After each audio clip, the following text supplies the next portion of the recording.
Uhali gani mtazamaji wa Gift Online TV, karibu ndani ya Gift Online TV kuweza kupata taarifa mbalimbali. Usisahau kusubscribe, kulike, kushare na kucomment. Sekta ya afya ni sekta muhimu katika taifa lolote duniani lenye lengo la kukuza maendeleo ya wananchi wake na taifa kwa ujumla, kwani ili uchumi ukue ni lazima wananchi wawe na afya njema.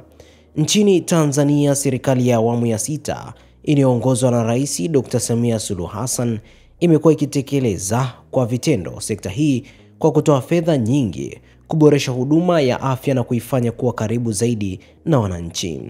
Wakati mama huyu anaingia madarakani kuchukua uongozi, jimbo la Same Mashariki lililopo wilayani Same mkoani Kilimanjaro lilikuwa na jumla ya kituo kimoja cha afya ambacho ni cha serikali Ndungu. Mbali ya uwepo wa vituo hivyo, lakini vilikuwa havijitoshelezi kutokana na kukosekana kwa baadhi ya huduma muhimu, hali ambayo ilikuwa ikiwa lazimu wananchi kwenda katika mkoa wa Tanga kupata huduma, huku wengine wakitembea kilomita zaidi ya 100 kufuata huduma katika hospitali ya wilaya ya Same.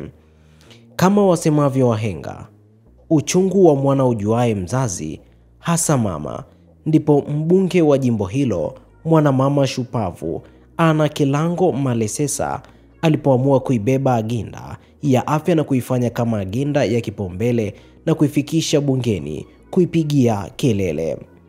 Kelele za mama huyu zilimfikia mwanamama mwenzake na kiongozi mchapakazi mwenye maoni, Rais Dr. Samia Suluhu Hassan, ambapo aliamua kujibu agenda hiyo kwa vitendo kwa kutoa fedha nyingi kwa ajili ya ujenzi wa vituo vipya vya ujenzi vya afya vya Miamba, Mtii na Vunta.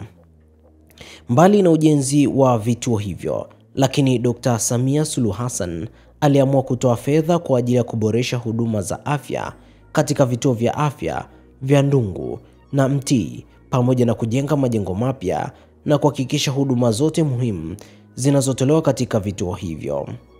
Hatua hii imekuwa neema kubwa kwa wananchi ambao walikuwa wakisafiri kutoka umbali mrefu zaidi ya kilomita 100 kufuata huduma za afya mkoa wa Tanga, huku wengine wakienda Same.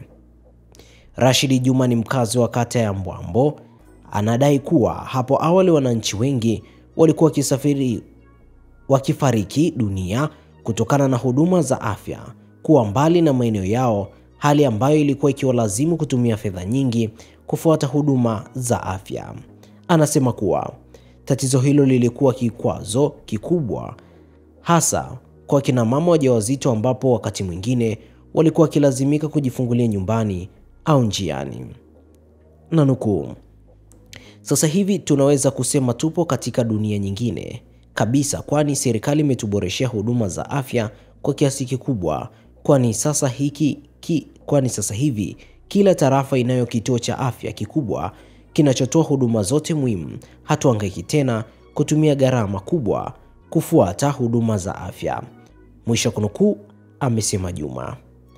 Mbali na serikali kuwekeza katika vituo vya afya, lakini pia imewekeza katika zahanati na kuhakikisha vifaa tiba na dawa muhimu hazikosekani katika ngazi hiyo, huku wananchi wakihudumia kwa gharama nafuu ambayo kila mmoja anaweza kuimudu. Hili tunaweza kusema kuwa mbunge wa jimbo la Same Mashariki Anna Kilango Malesesa na Rais Dr. Samia Suluhu Hassan wanaopiga mwingi katika sekta ya afya katika jimbo la Same Mashariki.